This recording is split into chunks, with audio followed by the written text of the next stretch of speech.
But let's talk about it with Bree Payton. She's a staff writer for The Federalist, and Leslie Marshall, Fox News contributor and syndicated radio talk show host. Ladies, welcome. Great to have you here. Leslie, let me start with you. So Donald Trump is spending a whole lot of time there in Michigan and in Wisconsin. Both those states went for Democrats. I mean, Paul Ryan back in 2012 as the VP candidate couldn't even pull in Wisconsin. Is that a good strategy for Donald Trump to focus his efforts there, or do you disagree with it? I disagree focusing the efforts there. I understand why, and certainly when he is so appealing to the blue-collar worker crowd.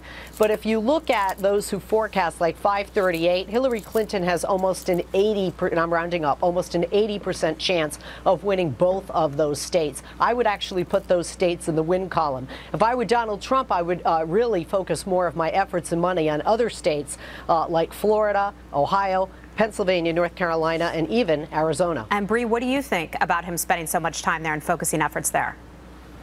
I think it's a decent strategy. I think there's been a lot less polling in both of those states. And I think in particular with all this breaking news surrounding Hillary Clinton's, the reopening investigation into her emails and some of the shady business that she did during her tenure as Secretary of State, I think it makes sense to really barrel down and focus on those two states. I think particularly in Wisconsin, it kind of makes sense. This is a state that has seen a huge amount of economic growth and recovery under a Republican governor. So I could see why they would be kind of reluctant to undo a lot of that progress under a president like Hillary Clinton. Well, and you mentioned the polling. There's not a ton of polling coming out of at least Wisconsin, for example. So you have to wonder if perhaps they're overstating Hillary Clinton supporters, but we'll have to just stay tuned to find out. I want to ask you both about this. Donald Trump, he's been going hard. You can switch your vote. We've got a graphic that shows some of those states where you can change your vote after you had already voted.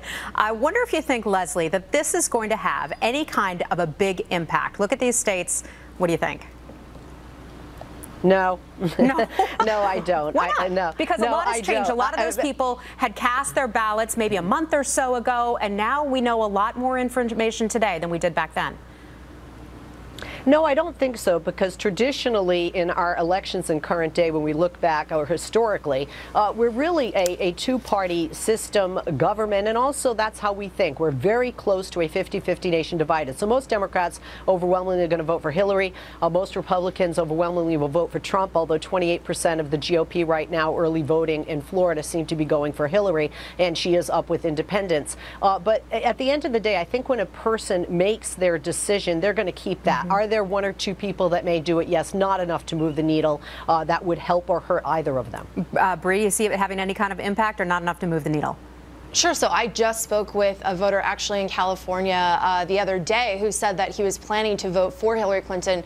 But then when all this news started breaking that the Clinton campaign was basically working in cahoots with the Department of Justice, and that she was kind of getting, you know, this rigged system and this rigged investigation, he decided to not go ahead and vote for her. So I think that early voting is bad for democracy. And I could see a lot of people who did cast a vote for Hillary Clinton seeing all this kind of stuff, who are really frustrated with the political system and the way that powerful people are able to skirt the law, changing that vote and wanting to go through with that. And I think it's important to be telling voters that this is an option that they can have. Well, it's certainly a debate worth having in the future. Ladies, thanks so much for joining us today. Bree Payton and Leslie Marshall. Always good to talk with you both.